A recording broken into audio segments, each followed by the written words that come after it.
네, 안녕하십니까. 세파스입니다. 이번 영상은 템퍼스 AI와 힘스앤허스의 간단한 비교 영상을 준비해봤습니다.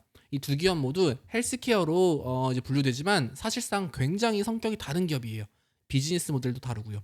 그럼 이 기업들의 공통점과 차이점들을 간략하게 보면서 비교해 보도록 하겠습니다. 댓글을 통해 여러분들의 다양한 의견 남겨주시고요. 자, 힘스앤허스와 템퍼스 AI입니다. 앞으로 힘스앤허스는 편하게 힘스라고 부를게요. 힘스는 2017년 설립되고 설립 후 4년 만인 2021년 1월 스펙을 통해 상장했어요.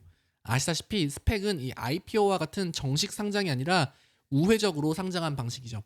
반면 템퍼스는 2015년 설립 후 약 9년 뒤인 2024년 6월 나스닥에 IPO를 통해 상장했습니다. 두 기업의 시가총액은 비슷하지만 템퍼스가 이제 오늘 기준 93억 달러로 힘스보다 11억 달러가량 높은 가치를 받고 있는 모습이에요. 두 기업 모두 미국에서 탄생한 기업인데요. 직원 수는 템퍼스가 2,400명으로 힘스보다 약 800명 정도 더 많은 것으로 보여집니다. 그럼 각 기업의 비즈니스와 주요 매출을 보시면 힘스는 주로 피부, 성건강, 탈모, 정신건강과 관련된 제품 판매와 1차 진료에 집중을 하고 있어요. 즉 의약품과 건강제품을 구독 서비스를 통해 판매하는데 단순한 의약품만 판매하는 게 아니라 원격 진료도 해주고 이를 통해 처방전도 처방해줍니다. 반면 템퍼스 AI는 이제 AI와 머신러닝을 통해 환자들의 유전체를 분석해주고 분석한 빅데이터 정보들을 라이선스로 판매하고 궁극적으로는 정밀 의료를 꿈꾸고 있어요. 주로 암, 희귀질병 그리고 중증 환자 치료에 이제 중증 질환이죠. 중증 질환의 치료를 집중하는 모습이고요. 이런 특성 차이 때문에 힘쓰는 B2C죠. 즉 소비자들과 직접 거래를 하는 비즈니스 모델이고요.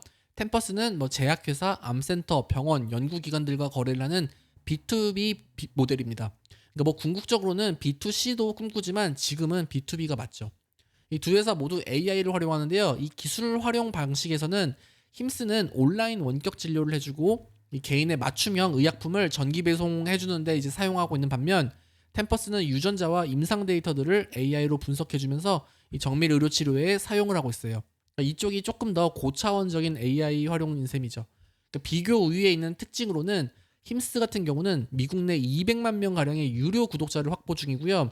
소비자 친화적이며 부담이 없는 경량 헬스케어 서비스를 해요. 주 제품 또한 탈모 제품, 비만 제품, 비아그라, 피부약 이런 것처럼 한번 매출이 발생하면 주기적으로 꾸준히 매출이 유지되는 그런 소비재 쪽의 비중이 큰 게 장점으로 볼 수 있죠.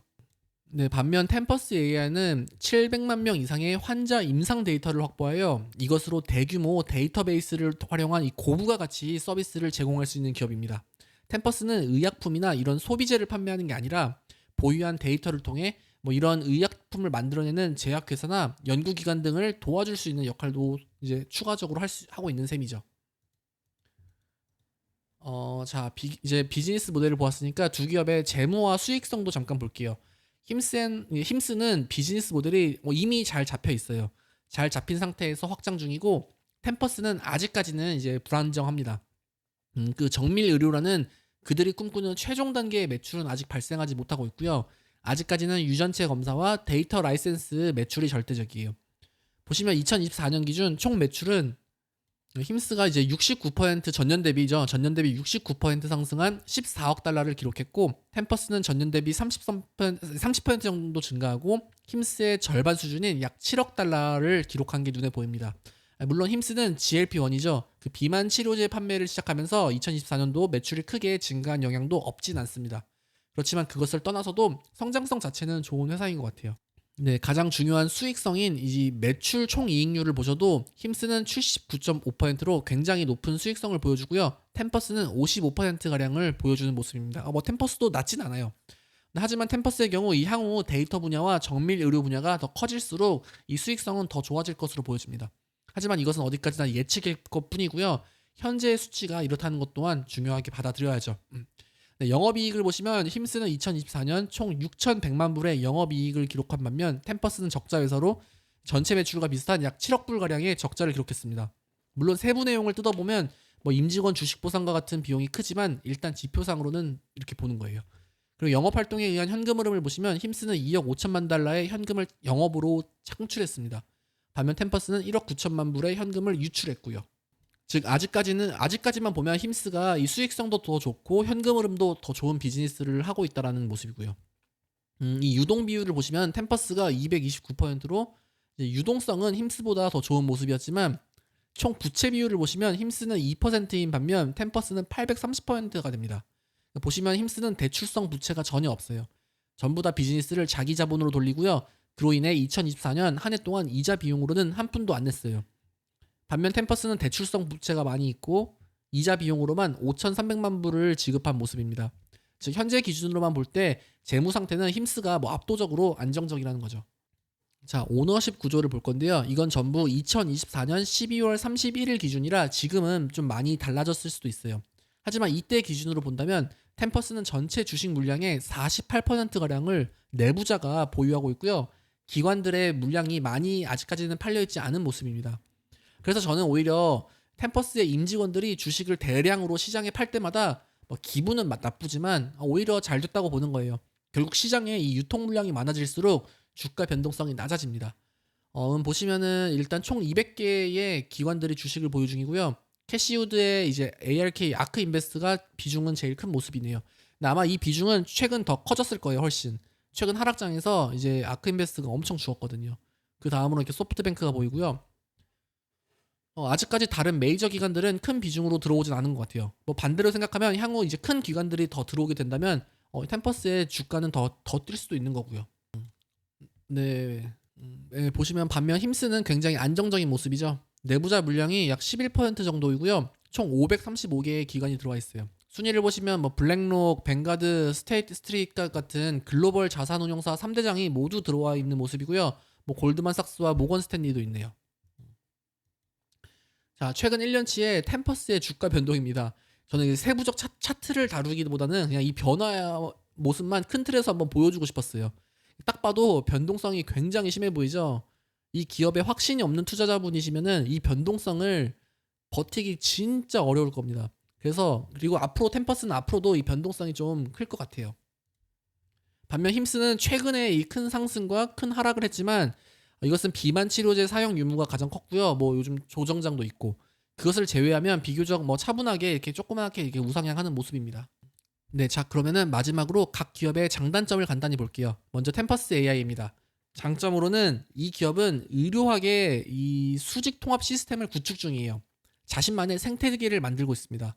그러니까 유전체 연구, 데이터 분석, 그리고 마지막은 정밀 치료로 이어지겠고요.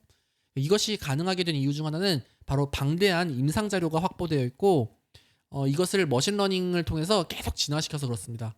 현재는 B2B 모델이지만 향후 B2C로 확장 계획 중으로 이 성장 가능성 또한 굉장히 커 보이고요. 마지막 장점으로는 이런 특성상 비즈니스의 진입 장벽이 굉장히 높습니다. 그러니까 쉽게 들어오기가 어렵죠. 자본이든 뭐 기술력이든 쉽게 들어오기가 쉽지 않습니다. 이거는. 뭐 단점을 보자면 보유한 의료 데이터의 품질 문제와 뭐 의료 데이터의 개인정보 이슈로 인해 뭐 추후 규제가 들어올 수 있다는 점도 있고요. 아시다시피 미국은 이런 개인정보에 민감하거든요. 두 번째로는 재무적 리스크죠. 힘스와 비교했을 때 이 재무적 부분이 가장 크게 눈에 띕니다. 적자이고요. 이 뭐 자금 조달 문제도 쉽지 않죠. 마지막으로는 내부자들의 보유량이 너무 큽니다. 그러니까 이게 결국 시장이 풀릴 때까지 주가 변동성인 가능성이 있어 보여요. 그러니까 내부자가 보유한 주식이 물량이 어마어마하게 많은데 이걸 결국은 일부는 다 시장에 던져야죠. 그럴 때마다 뭐 충격이 올 수 있는데 일단 좀 더 봐야겠습니다. 템퍼스가 꿈꾸는 미래는 진짜 굉장히 원대합니다. 그래서 이거 템퍼스를 굉장히 로망으로 보고 성장주로 보는 이유 중에 하나인데요. 이 수집한 데이터와 AI 분석을 통해 결국 모든 질병들에 대해 개개인의 정밀 의료 및 진단 혁신을 꿈꾸고 있어요. 그러니까 모든 질병들에 대해서 개개인의 정밀 의료 및 진단 혁신. 사실 이것은 아직까지는 실현 단계가 아니고 현재는 이 단계까지 이제 이 기업이 도달하지 못했어요. 그렇지만 일단 꿈꾸고 있는 미래는 어마어마하다는 거죠. 과연 이게 정말 가능할지도 지켜보는 재미가 있는 회사죠. 자 그러면은 힘세너스입니다. 가장 큰 장점이라면 업종 특성상 이 대중적인 인지도와 브랜드 파워죠. 이것을 통해 쉽게 사업 영역을 확장할 수 있어요. 예를 들면 원래는 힘스로 이 회사는 남성 제품만 판매하다가 이제 허스까지 넣어서 여성 제품도 판매하죠. 뭐 모르죠. 나중에는 뭐 아이들, 어르신분들, 뭐 강아지 이런 식으로 확장 충분히 가는 겁니다. 이 브랜드 파워 때문에요. 두 번째로는 이 반복적 구매가 필요한 B2C 소비재 판매를 한다라는 것과 처방전 및 원격 진단 그리고 이런 게 구독 서비스로 가능하다라는 점은 이 수익성과 회사의 현금 흐름이 굉장히 좋다라는 거고요. 그 이후로 이렇게 재무적 안정성도 뒷받침된다라는 거죠. 마지막으로는 이 비교적 탄탄한 기관 보유량과 적절한 내부자 비중이에요. 많은 물량을 이미 고급 기관들이 받아왔기 때문에 상대적으로 주가가 좀 원만하고 안전하게 올라갈 수 있죠. 단점으로 보면은 솔직히 이게 비교적 쉬운 진입 장벽으로 경쟁 심화가 가장 걱정일 수 있습니다. 결국 기존 산업에서 이거는 더 효율적으로 비즈니스를 하는 거지 아예 무에서 유를 창출하는 비즈니스는 아니니까요. 예. 그러니까 위에 그러니까 이유로 마케팅 투자가 필수적이고요. 여기서 마케팅 비용이 굉장히 많이 들 수 있습니다. 예를 들어 최근에 파워볼 광고도 했잖아요. 힘쓰는 그쵸? 그러니까 우와 힘쓰는 이 파워볼 광고도 했네. 그러니까 대단하네라고 말할 수도 있겠지만 반대로 생각하면은 이 비즈니스는 특성상 그런 광고를 해야만 성장을 할 수 있는 겁니다. 그러니까 예를 들어 템퍼스의 경우는 뭐 그런 돈을 투자해서 파워볼 광고를 할 필요가 전혀 없어요. 오히려 그건 돈 낭비가 될 수 있고요. 마지막으로는 애매한 포지셔닝입니다. 그러니까 힘쓰는 직접 의약품을 제조도 할 수 있어요. 제품을 판매도 할 수 있고요. 처방전과 원격 진료도 가능합니다. 그러니까 이게 결국 회사가 꿈꾸는 미래랑도 연결되어 있는데 굉장히 중요해요. 하지만 제 부족한 식견으로는 조금 이게 포지셔닝이 애매해 보여요. 굉장히 좋은 것들을 다 섞어놨지만 솔직히 아직까지는 이게 진입 장벽이 제가 낮다라는 이유로 좀 모든 게 애매해질 수도 있다는 단점이 있습니다. 힘스가 꿈꾸는 미래는 간단해요. 굉장히 이것도 간단하지만 파격적이죠. 전통적 의료 시스템의 장벽을 허물고 그냥 모든 소비자의 맞춤형 원스톱 헬스케어를 쉽게 제공하는 거예요. 그렇죠? 자, 마무리 및 결론입니다. 이건 제 결론이에요. 그렇죠? 여러분의 결론이 아니라 두 기업 모두 헬스케어 섹터로 건강한 인류를 꿈꾸지만 두 기업의 방향성이 매우 다르다는 것을 느낄 수 있었죠. 하나는 정밀의학으로 이 질병 치료에 집중을 하고 있고요. 다른 하나는 B2C에 최적화된 대중적 웰니스 브랜드를 꿈꿉니다. 그래서 제가 봤을 때는 매출 안정성에서는 힘스가 당연히 더 좋고요. 재무 안정성 또한 힘스가 훨씬 좋습니다. 비교가 안 되고요. 지금까지는. 하지만 비즈니스의 진입 장벽을 보시면 템퍼스가 더 높고요. 이 꿈꾸는 미래가 이루어졌을 때 매출 폭발성을 본다면 템퍼스가 조금 더 높아 보입니다. 즉 조금 더 미래를 보고 장기적 꿈을 꾸신다면은 템퍼스가 좋을 수 있고 뭐 지금 바로의 좀 단기적 안정성과 조금 더 이 소비자 친화적 사업 아이템이 마음에 드신다면 힘스도 충분히 좋은 회사인 것 같아요. 여러분의 선택은 어떠세요? 댓글로 다양한 의견 올려주시고요. 도움이 되셨으면 구독과 좋아요 꼭 눌러주세요. 구독과 좋아요 어렵지 않잖아요. 그렇죠? 그럼 다음 영상에서 만나겠습니다. 빠이.